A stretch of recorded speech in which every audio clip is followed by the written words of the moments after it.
Hello, good morning, everyone. Thank you for joining Kensington's Q1 webinar training on Universal Docking 101. My name is Caroline, and I support U.S. Channel Marketing at Kensington.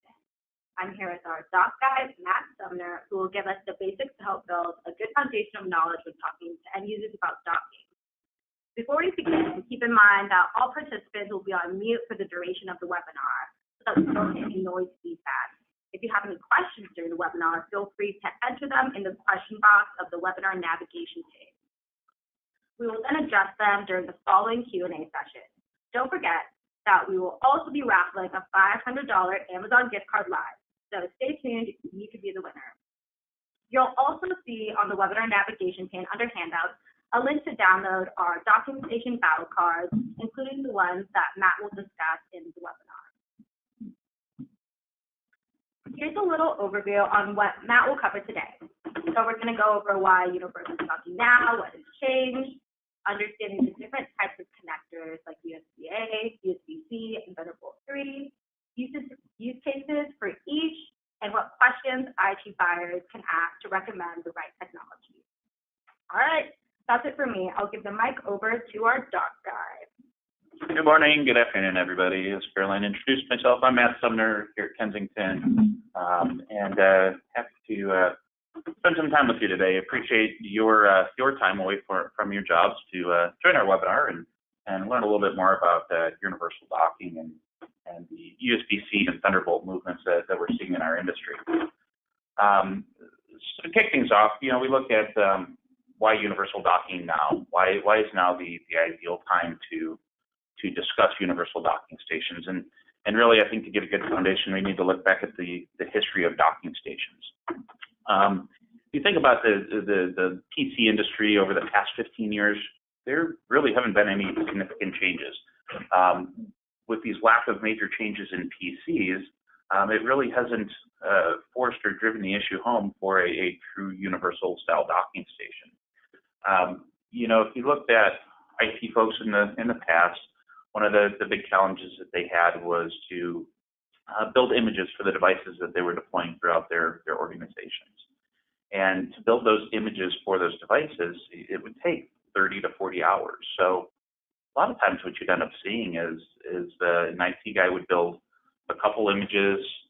Corporations would only deploy 2, maybe 3 different models throughout their organization. They'd have a desktop computer for their office employees.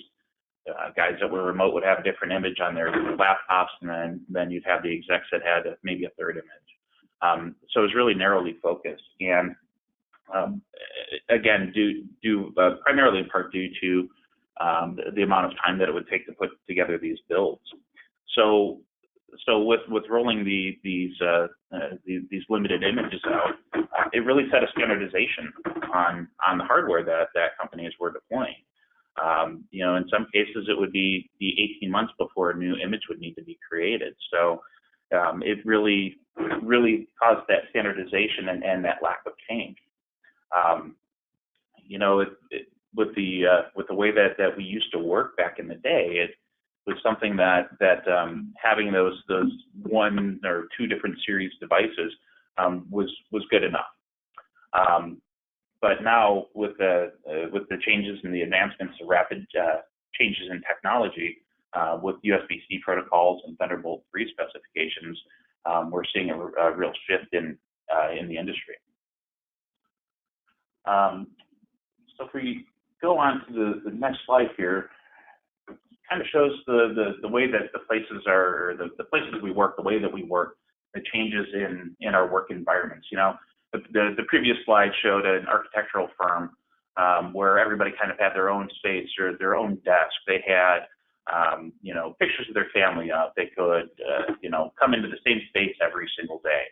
And what we've seen trending now is the collaborative spaces, the smaller spaces, open desk concepts that are really forcing knowledge workers to get up and move about throughout their organization during the course of the day. We've become more mobile and more nomadic in the way that we do our jobs. You used to see conference rooms built out where The groups of people would gather together for an hour to discuss whatever topic they may need to work on for that day. Now we're seeing huddle spaces where smaller groups can gather, they can knock out a task quickly, get everybody back off to their jobs, so they're more productive. They're a little bit more agile than that old bullpen style head down mentality that we used to see before. So with these collaborative spaces, it's really redefining how we work, as well as the places that we do work in. Real estate teams, believe it or not, they have such an impact on the space. They're causing some major influences, or having major influences on the workspace, because there's been studies done that have shown that 80% of offices' desks or corporations' desks are not used, or 20% are not used. So only at an 80% use rate. What that translates to is smaller spaces that are needed to work these days. They don't need to have as many seats because not all of the seats are filled. So you see the shift into hot desking or hoteling. The flexibility in where everybody works. Not everybody is going into the same desk or the same workspace. And also with this shift, IT needs to be more involved with the real estate teams, because they're trying to define that workspace too. They need to know what they're working with, and trying to develop standards and create a common user experience within all of their spaces that they have designated for their users. One of the drawbacks to these open concept style seating arrangements, these hoteling desks, is you really see an uptick in repetitive stress injuries. You've got folks that are slouching in chairs, or maybe they don't have the best ergonomics because it's just a generic standard. That space is not custom tailored for that user. And honestly, this webinar really isn't about ergonomics. We'll save that for another time. But I want you to start to think about how this trend has really started to redefine the workspaces and what technology is going into those locations. So again, technology makes companies rethink their workspaces, and with these rapid changes and things to try and maximize the space that they have in their offices, it's really redefining that workspace. One of the other things is, if you look at Windows 10 and what it takes to build an image these days, no longer are IT guys having to spend 30, 40 hours to build an image for their device. They're able to take their time to build one image that's mobile, or that can be easily deployed across multiple devices. That also causes a shift in hardware that they're purchasing, and makes it easy for somebody to, maybe this week they're purchasing an HP product, and 2 months from now they see a great deal on some Lenovo hardware, or the specs have changed, so they've decided to go with a Lenovo product, or maybe it's Dell. You name it, they have that flexibility because of the ease of the image deployments. As our mobility increases with the devices and the way that these devices are changing, our workspaces truly are becoming more and more flexible. It's really important for IT managers too to take a look at what they're deploying within their organizations, because they have to manage all that equipment. So they really need to create, or really want to try to create, a uniform experience where they can easily troubleshoot the different devices. They have an easier time of managing and supporting the pieces that are being put into place. We can't deny the change of devices, right? So this is a great image just to show the 10-year difference in MacBooks. MacBooks, PCs, laptops in general, they used to be built for performance.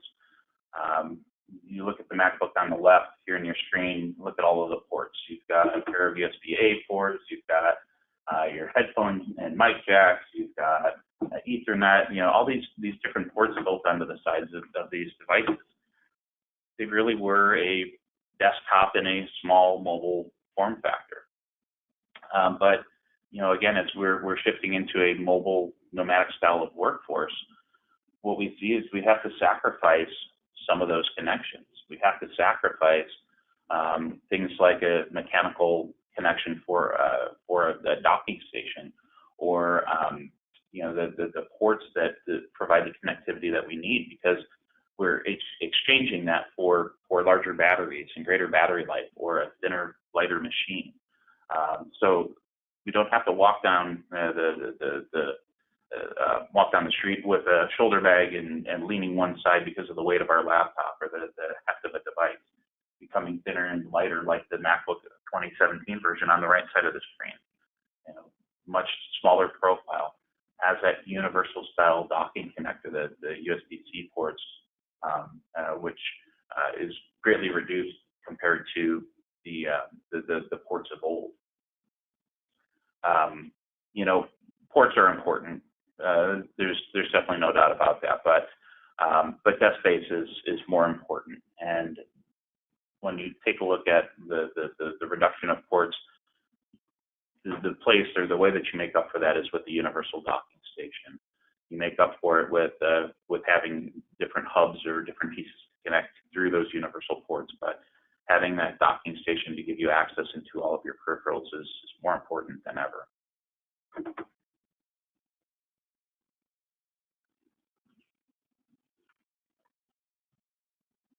So again, with the changes in technology, we see the universal docking space is something that's certainly important in our industry. And if we look back at some of like the first wave of universal docks, they hate to say it, they really weren't universal. They were more complementary to a single series or a single line. Sometimes they would only support a single model. So it was always proprietary. Kensington even used to put out a port replicator, which was deemed universal, but really it only worked with the Dell platform. It expanded out your Dell laptop to give you connectivity into extra devices, extra peripherals. But now with USB-C being a predominant technology in the industry, you start to see that true universal vision come to play, because not only are you seeing these laptops including the USB-C ports, you also have it on the Mac platform. So you have that true compatibility where you have a docking station or a docking environment for your MacBooks or for your Windows PCs, and it becomes or creates that uniform experience. BYOD is becoming more and more common as well. Bring your own device. And how are companies supporting this? So when you have that hoteling space, that hot desk set up, you want to come in and sit down and know that your stuff just works. And that's one of the beautiful things about USB-C, is that it's all based on the protocol. So when you connect, it doesn't matter if you have Dell, Lenovo, Mac, Acer, Toshiba, it doesn't make a difference. Having that USB-C connector is what really drives everything through.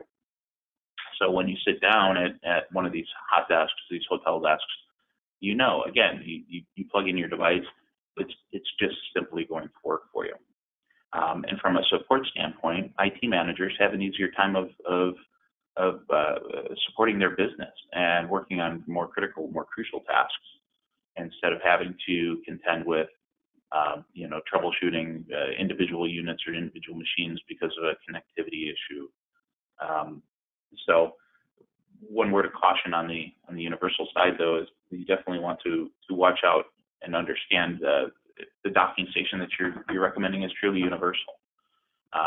We have our OEM partners that are manufacturing docks that utilize the USB-C connection, and they claim that they're universally compatible with devices, but let's be real, an HP docking station isn't going to support a Dell device, and a Dell docking station isn't going to support a Lenovo device.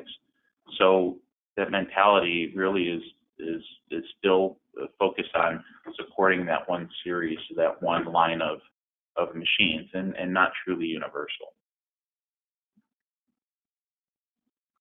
So let's take a look at the different connectors that are available. And I think before we, really dig into the specs on the different different USB-C connectors. I think it's great to just understand what you're looking at on the sides of laptops or docking stations, et cetera. So USB-A, everybody knows it, everybody loves it. It's the favorite connector that we've used for years and years. It's the rectangular shaped connector that you'll find that your mouse, your thumb drive, et cetera, will connect to. USB 3.0 data speeds, you're looking at data transfers of 5 gigabits per second. The drawback is that that's all it did. It was data. So with the emerging USB-C standard that has come out, USB-C is a game changer. Not only is it pushing data through, but it also is capable of providing power delivery. You can support power up to 100 watts through the USB-C connection. Realistically, most laptops only are going to need about 60 watts of power to properly charge and power them. But that one little connector, that USB-C connector, is really bridging the gap between devices and manufacturers.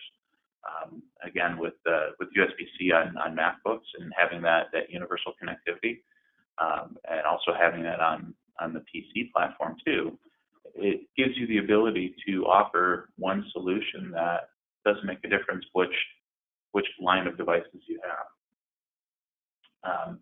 The USB-C connector, if you haven't seen it, it is about the size of a micro USB port, maybe just a little bit larger. And it doesn't matter which side you put it in on. You can put it in upside down, right side up.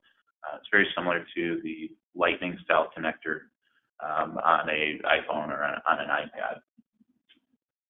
One of the variations of USB-C is the Thunderbolt 3 protocol. And Thunderbolt 3 is an Intel-only technology. Under the Thunderbolt 3 specification over USB-C, it's capable of pushing out 40 gigabits of data per second, which is extremely fast, right?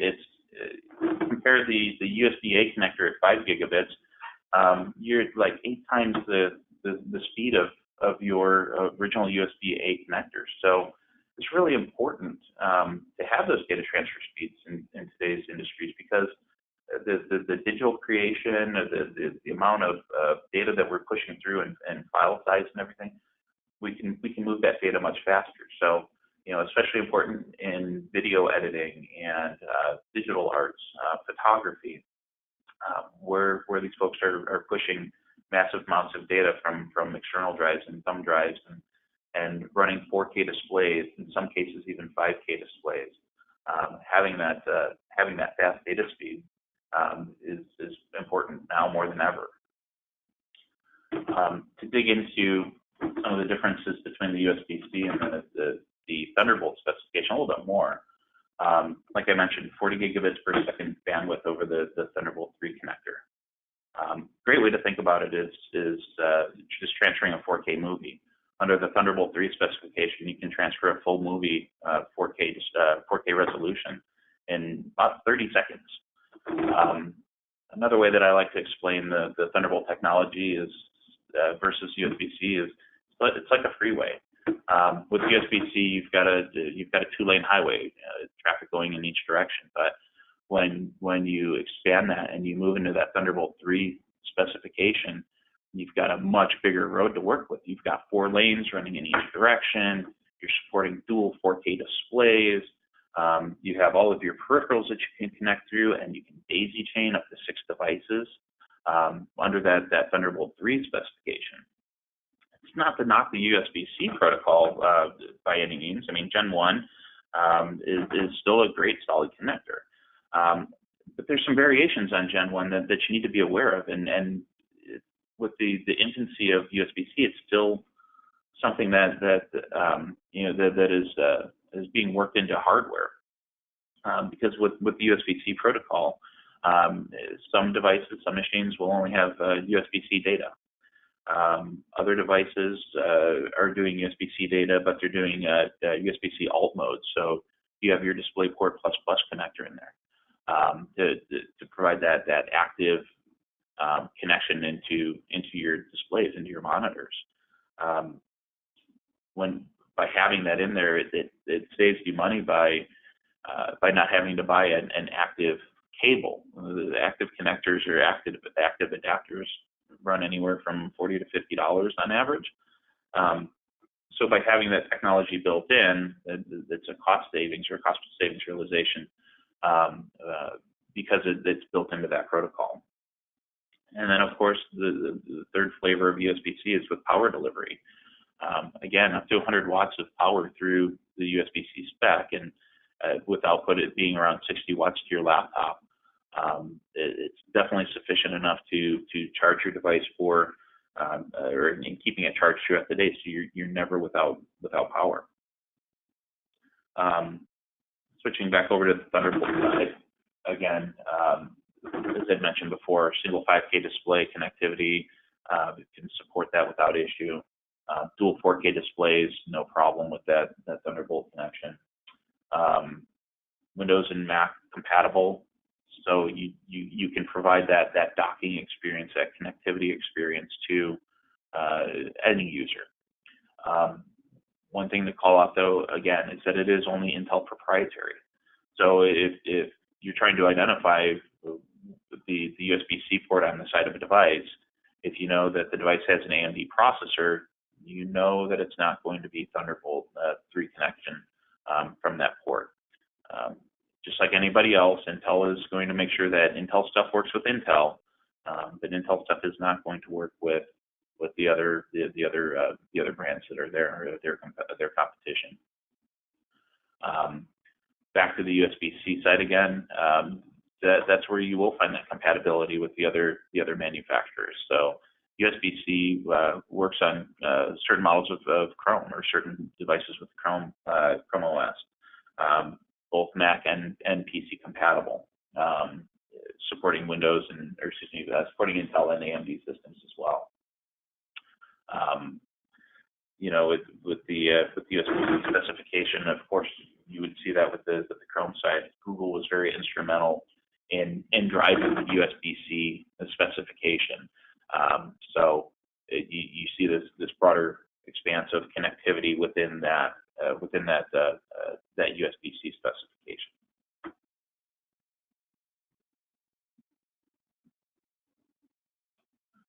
Just some data points that we've seen. You look back at universal docking stations and the way that they've trended through. You'll notice this hockey stick effect that really started to take place in Q2 2017, where universal docking was really driving up. If you look at the OEM connectors, the OEM design products, you see it's pretty much flat, but on this downward trend at the end of 2017. So in 2018, what we're seeing is we're going to hit this inflection point where universal docking stations are going to overtake the OEMs, are going to overtake that proprietary connection.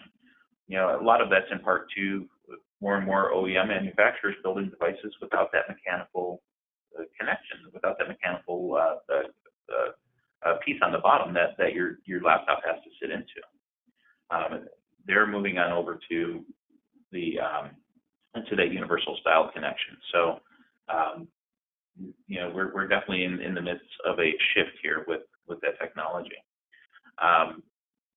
When we looked at some of the numbers as well, OEM docks, the proprietary docks, used to have about a 93, 94% market share. So the universal side of the world, we didn't have, or there wasn't universal docks really didn't take a lot of that market share, right? It was always, you sell a Dell, you get a Dell dock. You sell an HP, you're getting an HP dock. But what we've seen over the course of last year is there's been a shift, and universal docks have grown by about 4 points. So seeing the growth or the rise of that universal docking station business, that's a 60 to 70% growth over the course of a year. It translates really well in the slides here. It goes along with that data point. So seeing that uptick and that shift, universal docking stations is really changing the game with technology and how it's being deployed out through customers.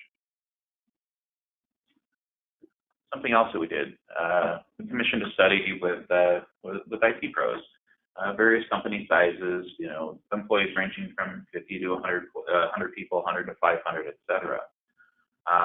And if you look at the numbers here, proprietary docs currently versus what they anticipate, these IT pros and expect to see happening within their organizations, or what they will be changing to, it's declining.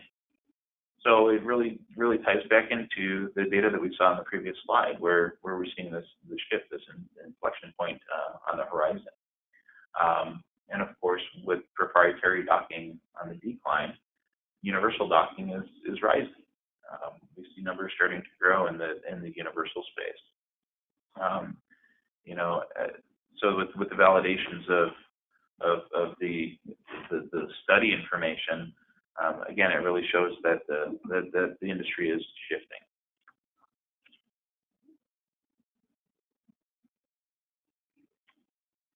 Just some of the use cases and the advantages of the various style docks that are out there in the universal space. We take a look at probably the most, or what used to be the most common dock, the USB-A style docking station. USB-A style docks are great because they support legacy systems. Customers are still going through a refresh. USB-C technology is still in infancy stages, so with the USB-A style docking stations, you can still support dual displays, you can support a 4K monitor, very similar feature sets across the line.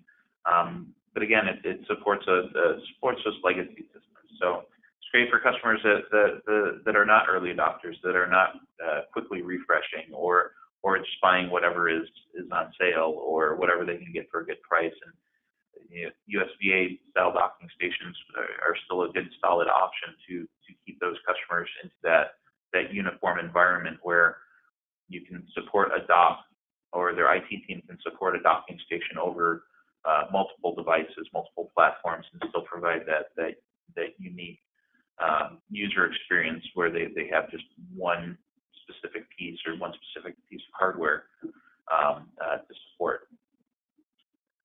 Bridging that into the USB-C technology, this is really where we're seeing industries going to. The laptops that are being deployed, new hardware that's going out, has some form or flavor of a USB-C port built into it. A lot of times it will support the power delivery. They're changing to being able to provide that power delivery and that connectivity via just one USB-C cable. Of course, there's support for 4K displays. We see the 4K display markets emerging. Newer monitors that are shipping out, people are leaning more towards the 4K because the costs have finally come down in that side of the business. So having that 4K display support is becoming more and more crucial because the corporations that are pulling that in. In businesses, there's always that question: is 4K really important? And that if you're working on spreadsheets and reading proposals and things like that, it's not really there. But this gradual transition into 4K, it's still happening. So sometimes customers do still want to be able to take advantage of that technology. USB-C docking stations, again, having that universal connector that's based on protocol and not necessarily a driver-based solution, makes it easier for IT pros to deploy these docking stations in their companies. And finally, you see on the Thunderbolt 3 side, that's the high-end dock. Again, dual 4K displays at 60 hertz. You can daisy chain the 6 devices through that USB-C connection. It's providing power to your laptops. On the MacBook side, with the 85 watts of power delivery that it's capable of accepting, a Thunderbolt 3 docking station will do that.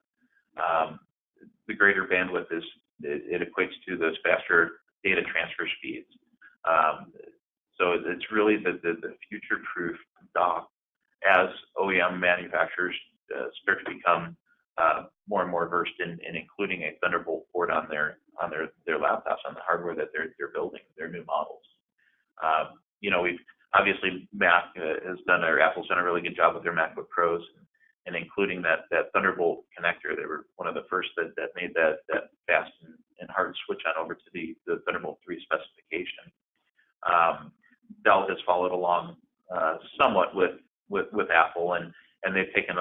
more aggressive approach to incorporating Thunderbolt connectivity, but in some models it's still an option.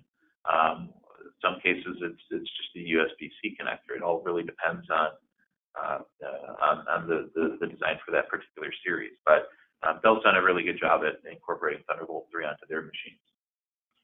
HP has been a little bit more conservative. They haven't really jumped onto that Thunderbolt 3 trend, but we'll start to see them follow suit as well. So when you're looking at recommending docking stations into your customers, the Thunderbolt 3, if they're early adopters, is really the docking station that would probably be best suited for them. Leads me into recommending some of the right technologies, depending on what your customer is looking for. And there's some great questions to ask. First and foremost, you need to know what hardware the customer is deploying. You need to know what model laptop they have. By reviewing their laptops, looking through the specifications, you can tell, do they have USB-C? Does the USB-C port support alt mode? Are they capable of accepting power delivery through that USB-C port? Or even better, is it a Thunderbolt port? But it all starts with the host device and ensuring that the host device has, or you know what specifications the host device is built to. From there, it's a matter of knowing what the displays the customer is connecting to. Do they need DisplayPort connectivity? Are they running 4K displays? Or do they want dual displays? So understanding where they're leaning towards in their displays. Maybe they're going through a refresh. The more information you have, the better it will be to make sure that you're recommending the right docking station to them. And then furthermore, what's the IT team looking to upgrade?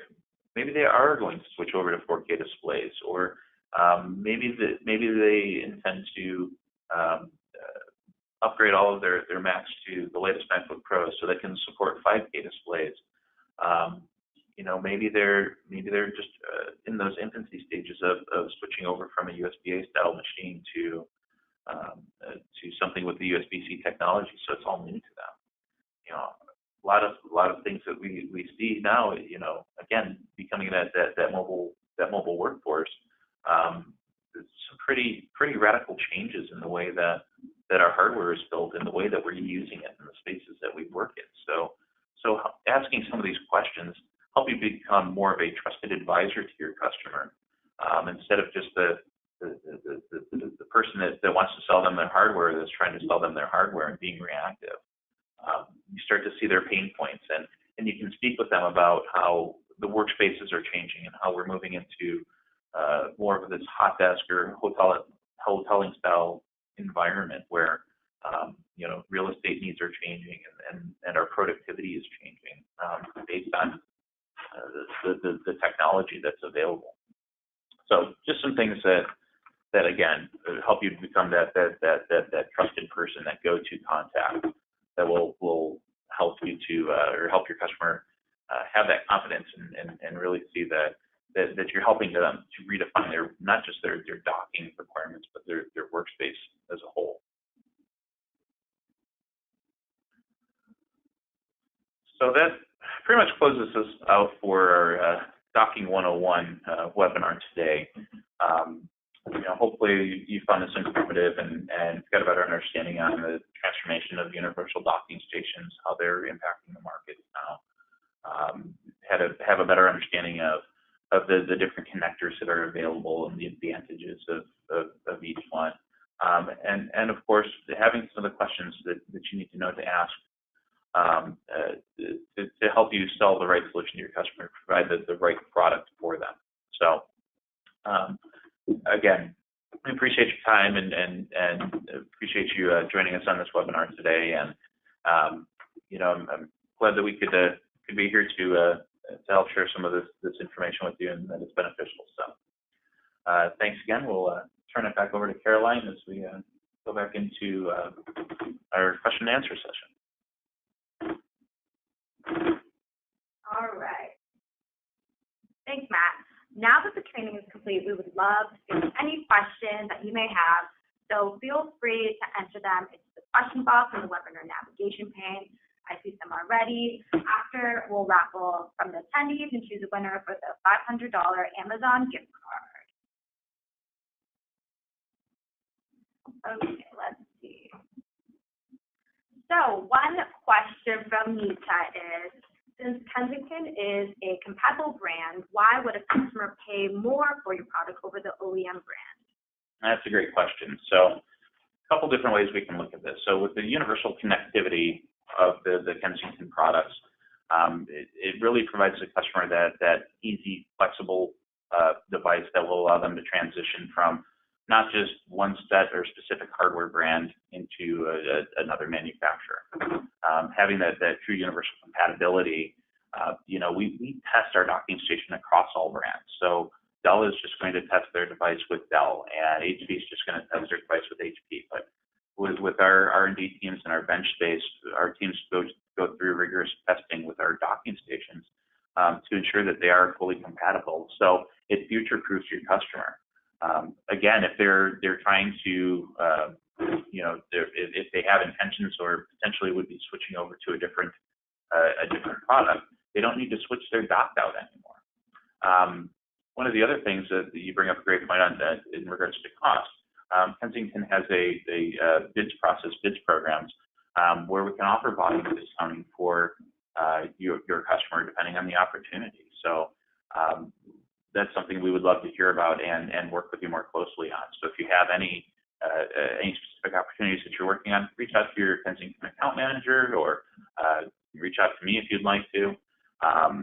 And we can talk more about the opportunity and work on volume pricing, volume discounting for you. All right, thank you. The next question we have from Vicky is, does higher watt mean that the dock lasts longer without power? The higher wattages, basically it's what you see with the different wattages is what the laptop requires for power. So we'll use Dell in this case. So Dell puts out a couple different wattage docking stations. They put out a 130 watt docking station. They put out a 180 watt docking station. And really that dock it's a proprietary connection under the guise of USB-C or under the USB-C protocol. So with that, the laptop still is only going to charge at a lower wattage, 60 watts on average. So you have all of this extra power, which, in some cases it'll translate into a higher charge or a faster charge. But realistically, when you're using a docking station, your device is plugged in, and it's still going to charge at the capacities that the laptop is designed to charge at. So Apple and the MacBook Pro line, they have their threshold set at 85 watts. So being able to charge under the Thunderbolt 3 protocol, pushing that 85 watts is more Apple specific, but the Thunderbolt 3 docks can do that.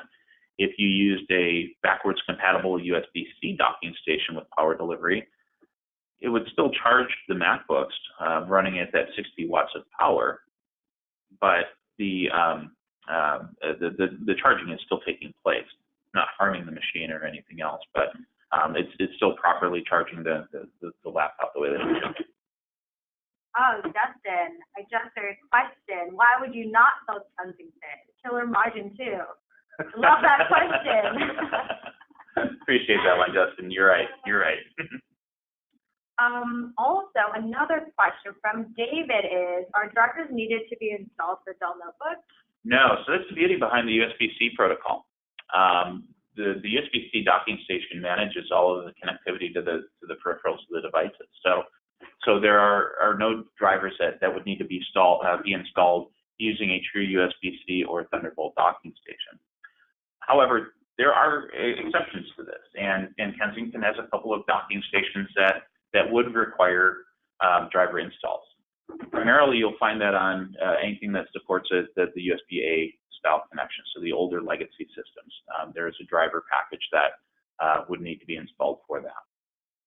Kensington also has a crossover dock available. It's our SD4700 model. And the crossover dock works with both legacy USB-A as well as new USB-C systems. Because of the USB-A support, that will still require that driver install in order to properly run the docking station and give you that connectivity. Great thing with that though is that still using the drivers, you can connect that in through a Mac or a PC, and it provides that universal connectivity for you. All right. Another question from John is there a plan to have a dock capable of supporting 3 monitors? Great question, John.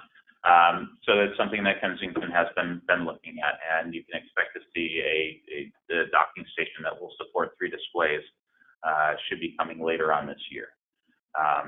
You know, what we found in the corporate space is most users have the need for dual displays.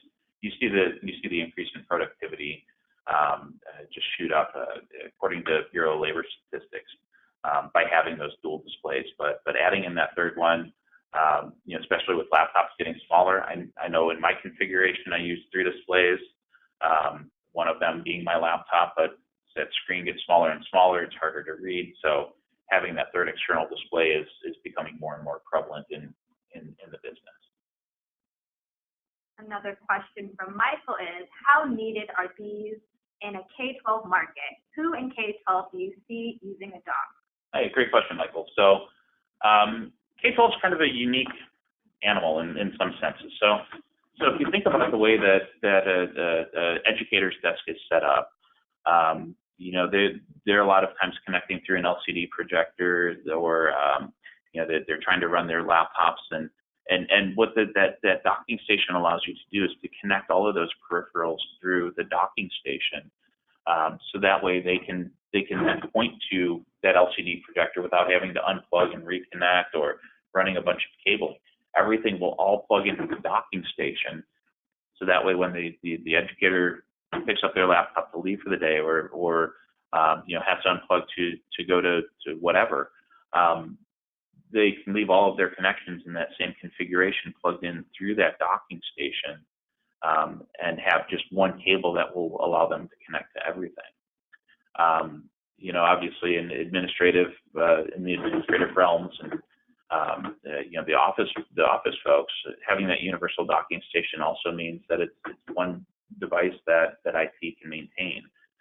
So as educators or schools or districts, whatnot, are getting funding to buy hardware, they can maximize their dollars by only having that one universal solution, and then buying whatever piece of hardware that they can afford, or that they can get to help stretch that grant money. Okay. Another question, a common question I see coming up is, what is the typical refresh cycle for your dock? How long does Kensington support their models after they go end of life? It's a tricky question to answer because we follow the trends of technology. So again, seeing the emerging trends of Thunderbolt 3 specification. You know, we still know that there are legacy customers that we need to support. Hence the reason why we created the crossover dock. So some of the older models, the older USB-A models, will start to shift into this crossover style solution. So that way we can still support those older clients, but then transition or have them have a solution that they can easily transition into as they're upgrading their technology. As far as the timeline for support, again, it's hard to say what that exact timing would be, but you know, we do see again that the shifting trend is moving into that Thunderbolt 3 specification, and that's where we're putting in a lot of our time and investments into developing those Thunderbolt 3 style solutions. It truly is going to be using this term, but it's the wave of the future. Awesome. Another question is that, can we mount these docks on the back of their monitor? Yes, most certainly. So one of the great things with all of the Kensington docking stations, we have an optional mounting bracket that you can screw the docking station to and bolt onto the backs of your display. using a standard visa pattern, visa full pattern. What that does is it gets the docking station off of the desks. If you remember, the real estate that we have on our desks is becoming smaller and smaller, it's shrinking. So having a docking station onto your desk is taking up valuable space that you have in your working environment. So shifting that up to the back of the display gives you the opportunity to better cable or run cabling to your devices. Gives you that true zero footprint look, especially if you're using, say, one of our sit-stand desks or any of our column mount arms in the ergonomic space. Having that ability to mount the docking station on the other side of the sit-stand desk means that your cables are going to move with that device, or with as the sit-stand desk is raised and lowered, so you don't have to worry about having extra cable slack on your desk. Sets up a really nice, clean, sleek profile and clean look to the workspace that you are in. Another question is, do we have special pricing for education or government or any discounts? We do. So again, we have a bid process. You can simply send an email to bids@kensington.com, and we're happy to review the opportunity to leverage any volume discounts that may be warranted. Looking on the government and on the educational side, we do have a special discount specifically for the K-12 space and the government space that are set up through distribution that can be leveraged to help bring that cost down a bit. Great. Another question is, what about demoing it? What about sampling? How can we get in touch with somebody and implement that? For sure. So sampling, Kensington loves to sample, and everybody knows the likelihood of closing a sale is better when you have a physical product in hand. We believe in our products, and we believe that once customers have the chance to try them, they will see the benefits of the product as well. We can talk all day on conference calls and over email about how great things are and how things will work and work through those issues. But again, truly trying the product is sometimes crucial in closing out these opportunities. So we have a very, very liberal demo program. You can feel free to contact me, your Kensington account manager, your distribution account manager, and we can work on getting a demo unit sent out to your customer. The one thing to be sure of, though, is let's engage with the customer to ensure that the docking station that we're sampling to them is right. There's a variety of USB-C ports that are out on that are installed on laptops and devices these days. So we want to make sure that we're sending in the right solution that meets their hardware specifications and also meets their needs in their environment. A question from Jason: what model do you recommend when using an external CPU? Good question, Jason. It depends on, again, the connectivity of the devices and